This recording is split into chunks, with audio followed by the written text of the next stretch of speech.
Assalamualaikum warahmatullahi wabarakatuh. Selamat pagi anak-anak semuanya. Semoga kalian dalam keadaan yang sehat ya. Baiklah anak-anak kelas 2A, sebelum memulai pembelajaran kita pada hari ini, marilah kita membaca doa belajar terlebih dahulu. Bismillahirrahmanirrahim. Rabbi zidni ilma warzuqni fahma birahmatika ya arhamar rahimin. Amin.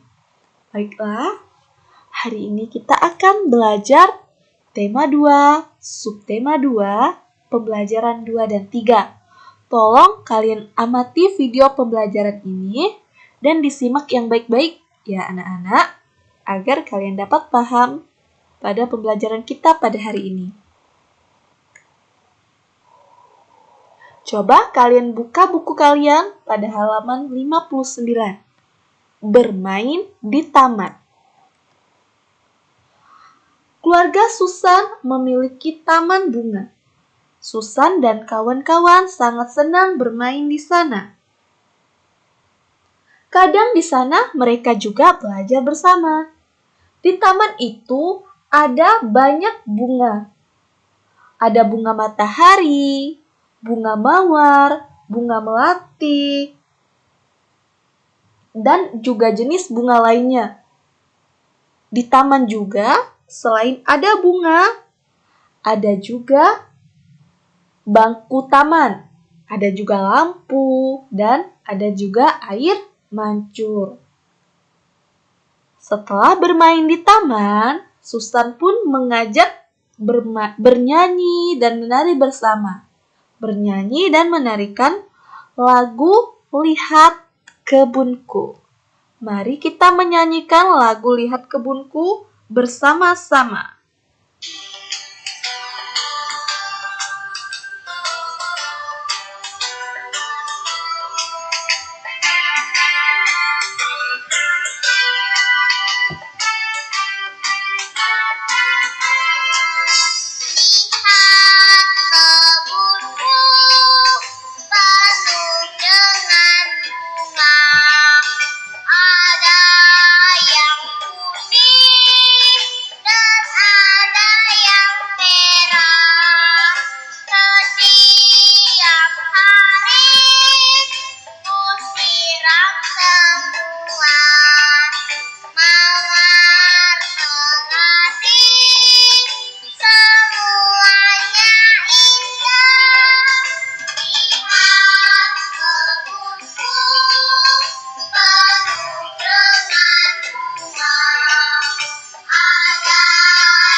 Nah anak-anak, kalian sudah mendengarkan dan bernyanyi lagu Lihat Kebunku.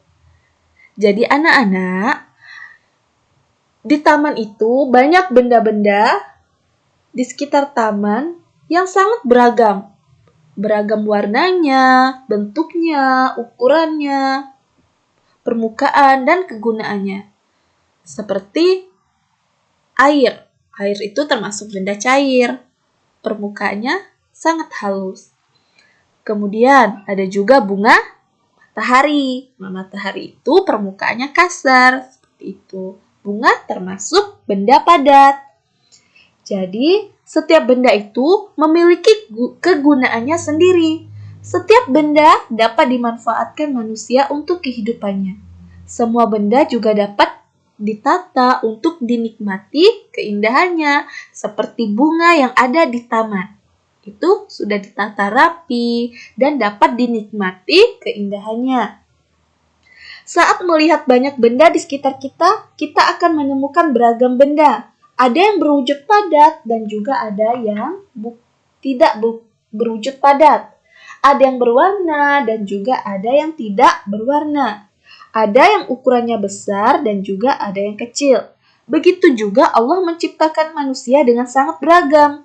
Ada yang tinggi badannya, ada yang berkulit putih, ada yang berhidung mancung. Semua itu Allah ciptakan juga dengan beragam. Semua adalah ciptaan Allah. Semua ciptaan Allah adalah sempurna. Allah berfirman, "Sungguh kami telah menciptakan manusia dengan bentuk yang sebaik-baiknya." Dalam surah At-Tin ayat 4. Jadi, mari kita sama-sama ucapkan alhamdulillah atas nikmat kesempurnaan yang Allah berikan kepada kita. Mari kita tunjukkan rasa syukur kita kepada Allah dengan bersikap baik ya. Jadi, selain juga ada benda padat, di situ juga di tamannya ada juga benda cair. Benda cair itu dapat berubah jika kita memindahkan dalam satu wadah ke wadah lainnya. Misalnya, air kita masukkan dalam botol. Kemudian kita pindahkan di dalam gelas. Maka bentuk air yang kita pindahkan di dalam gelas itu akan berubah. Seperti itu ya. Seperti ciri-ciri benda cair yang pernah Ustazah jelaskan. Jika dipindahkan maka dia akan berubah sesuai wadahnya. Jika dalam botol maka berbentuk seperti botol. Kemudian airnya kita pindahkan di dalam gelas maka juga berubah seperti bentuk gelas wadahnya. Seperti wadahnya. Jadi, salah satu sifat benda cair adalah bentuknya berubah mengikuti wadahnya. Bentuknya juga sesuai dengan wadah yang ditempati. Seperti itu ya anak-anak. Baiklah, selanjutnya kita membaca buku pada halaman 66 membuat jus buah naga. Perhatikan gambar berikut. Membuat jus buah naga. Salman, Jono, Tigor, dan Susan sudah tiba di rumah Ika.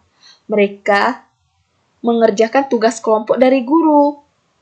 "Assalamualaikum Ika," ucap Salman dan teman-teman. Beberapa saat kemudian terdengar suara dari dalam rumah. "Waalaikumsalam teman-teman," Ika menjawab. Kemudian ibunya juga menjawab salam dengan ramah. Dan mereka dipersilahkan untuk masuk. Mereka pun mencium tangan ibunya Ika. Ika dan teman-teman akan membuat jus buah naga. Mereka sudah membagi tugas saat di sekolah. Susan bertugas membawa buah naga. Salman juga bertugas membawa gula putih. Jono bertugas membawa susu kental manis. Sementara Ika menyediakan peralatan seperti blender, pisau, dan gelas. Nah anak-anak, peralatan seperti blender, pisau, dan gelas itu termasuk benda padat ya. Mereka pun membuat jus buah naga bersama-sama. Setelah selesai membuat jus buah naga, mereka pun membereskan dapur. Mereka pun membersihkan dapur Ika. Setelah mereka melakukan praktik membuat jus buah naga.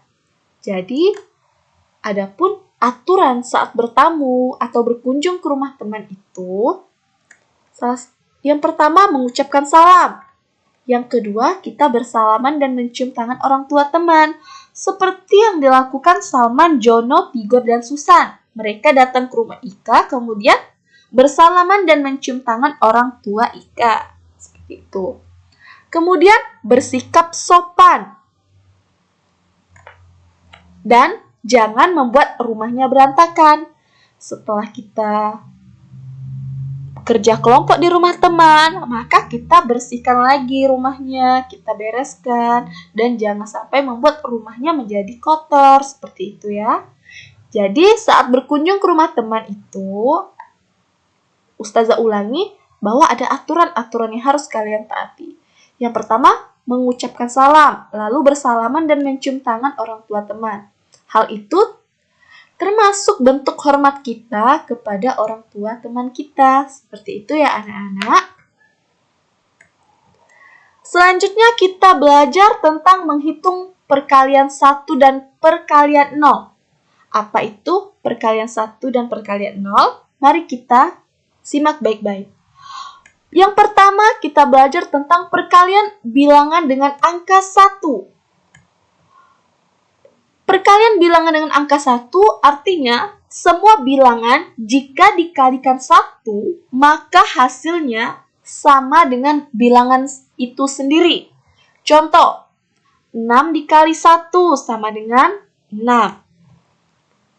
8 dikali 1 sama dengan 8. 10 dikali 1 sama dengan 10. 12 dikali 1 sama dengan 12. 15 dikali 1 sama dengan 15. 20 dikali 1 sama dengan 20. Jadi, semua bilangan ini, semua bilangan 6, 8, 10, 12, 15, 20, jika kita kalikan 1, maka hasilnya sama dengan bilangan itu sendiri. 6 dikali 1, maka hasilnya 6. 5 dikali 1, maka hasilnya adalah 5. Seperti itu. Selanjutnya, perkalian bilangan dengan angka 0. Artinya, semua bilangan jika kita kalikan 0, maka hasilnya adalah tetap 0. 4 dikali 0, hasilnya 0. 5 dikali 0 sama dengan 0. 6 dikali 0, hasilnya juga 0. 7 dikali 0 sama dengan 0. 8 kali 0 sama dengan 0. 9 dikali 0 sama dengan 0. Jadi, semua bilangan yang dikalikan 0, baik bilangan 4, 5, 6, jika kita kalikan 0, maka hasilnya adalah tetap 0. Seperti itu. Baiklah anak-anak, sekian pembelajaran kita pada hari ini. Semoga kalian dapat memahami pembelajaran yang Ustazah jelaskan pada hari ini. Jangan lupa ditonton lagi video pembelajarannya dan pelajari lagi di buku tematik kalian agar kalian lebih paham lagi, seperti itu ya. Untuk mengakhiri pembelajaran kita pada hari ini, marilah kita membaca Alhamdulillahirabbil alamin. Assalamualaikum warahmatullahi wabarakatuh.